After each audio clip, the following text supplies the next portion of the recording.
Word nerds, visualize your vocabulary. Welcome, word nerd. Eye scanning now initiated. Beep, beep, beep, beep. Alright, today we're doing day 4 and another 20 set of words. Let's get this started with, let's start off with today's word. First off, it's doctrinaire. Doctrinaire is an adjective and just basically means unyielding. And because of that, you have a lot of things to actually do with here. When someone's a doctrinaire, it's that person's dogmatic about others, or like obsessed with something, inflexible with the methods. Like there's this doctor here and says, "Hi, I'm called Doctor No Hair, cause I have no hair. And now I will give you my no hair remedy."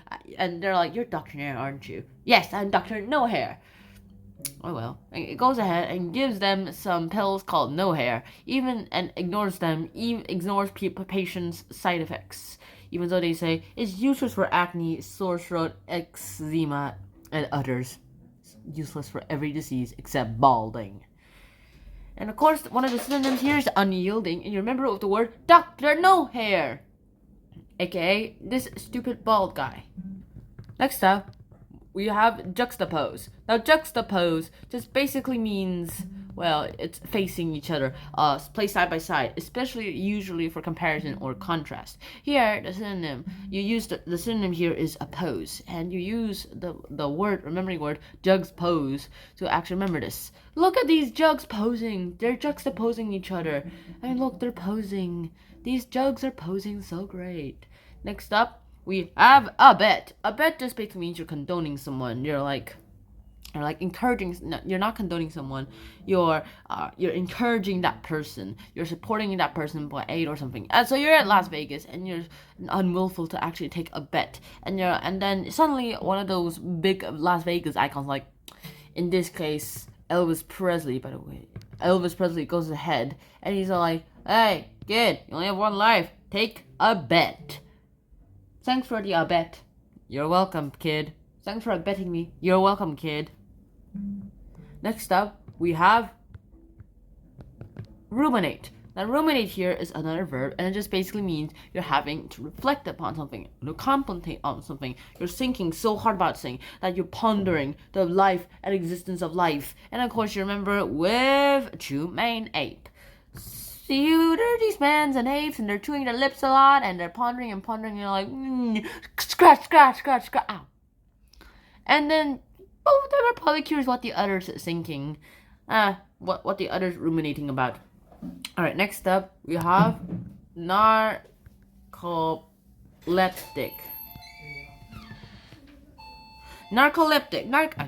The pizza just arrived. The narcoleptic. Here, of course, you use the synonym coma. And when someone's narcoleptic, that person's possibly just in a very, very big, deep sleep. And since they're in that big, deep sleep, well, they hate being disturbed and they hate being done anything to them. So, of course, in this case, remember with narcoleptic tick. So there's this narcoleptic tick, and he always goes in a coma because he eats narcoleptic drugs. Narcoleptic. Next up, we have spurious. Now, spurious here just basically means fake. It's fraud and everything. And of course, it just basically means fake.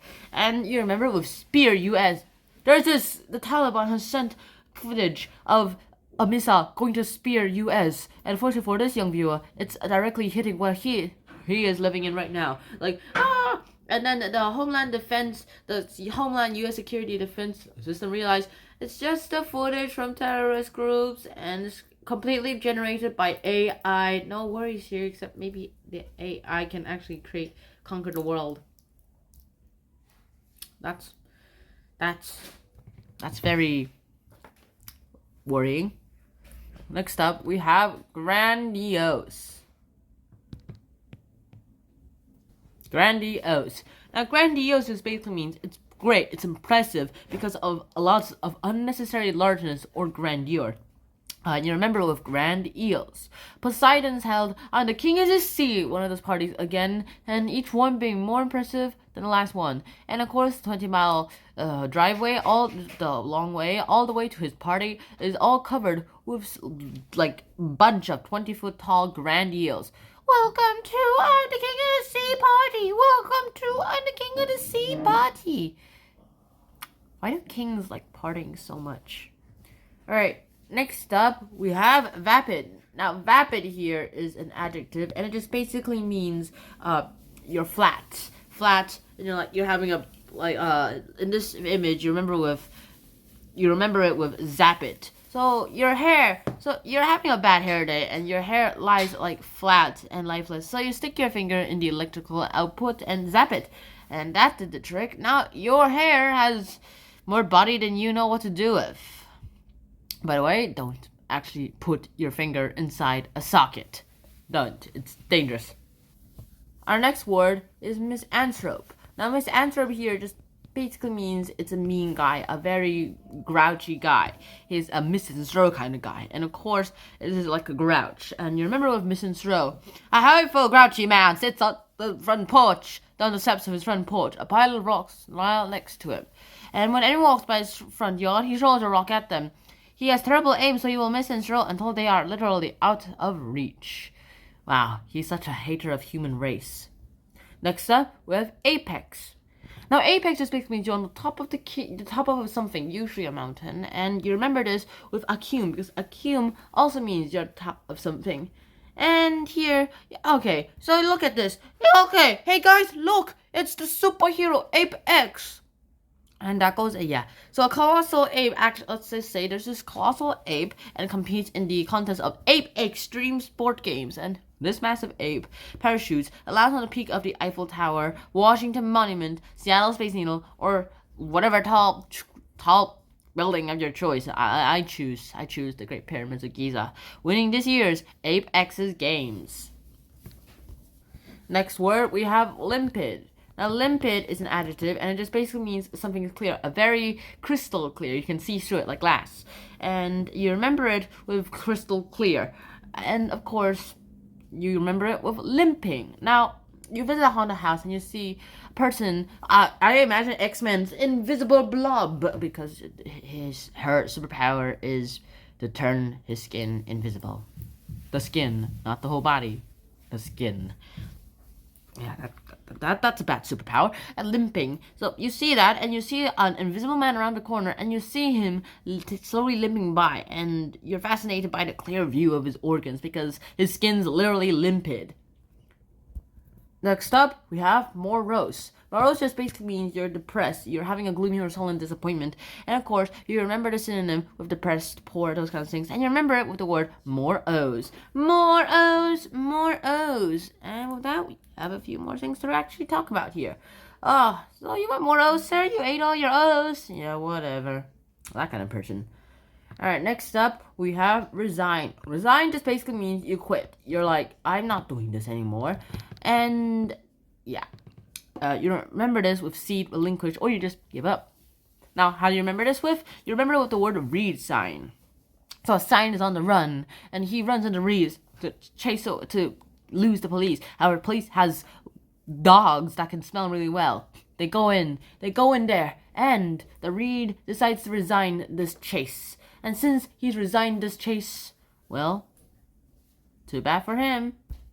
Next up, we have the word ascribe. Now, ascribe just basically means you're appointed someone, you're crediting someone, you're assigning someone, something like that. And you remember this word with scribe, as in back then, because scribes were like the most important job, one of the best jobs you could ever get.